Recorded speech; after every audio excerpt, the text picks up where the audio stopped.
বন্ধ থাকুক পড়ালেখা, অন্ধ থাকুক জাতি, আগামীতে দেশ চালাবে সব মুক্তিযোদ্ধার নাতি। এবার কোটা আন্দোলনকারীদের নিয়ে গান গেয়ে আবারও আলোচনায় এলেন হিরো আলম। বন্ধ থাকুক পড়ালেখা, অন্ধ থাকুক জাতি, আগামীতে দেশ চালাবে সব মুক্তিযোদ্ধার নাতি। এই শিরোনামে গত সপ্তাহে হিরো আলম তার ইউটিউব চ্যানেল হিরো আলম অফিসিয়ালে একটি গান আপলোড করে।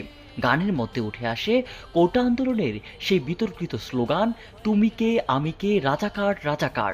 তুমি কে আমি কে রাজাকার রাজাকার। গানটিকে অনেক নেটিজেনরা শেয়ার করে হিরো আলমকে বাহবা দিচ্ছেন, আবার অনেক নেটিজেনরা গানে বিতর্কিত কথা থাকায় তাকে নিয়ে বিরূপ মন্তব্য করছেন। অধিকারে বাঁচবে যারা তারাই কি খুব অচেনা। অনেকে বলছেন আলোচনায় আসতেই হিরো আলম এমন বিতর্কিত কথায় গানটি করেছেন।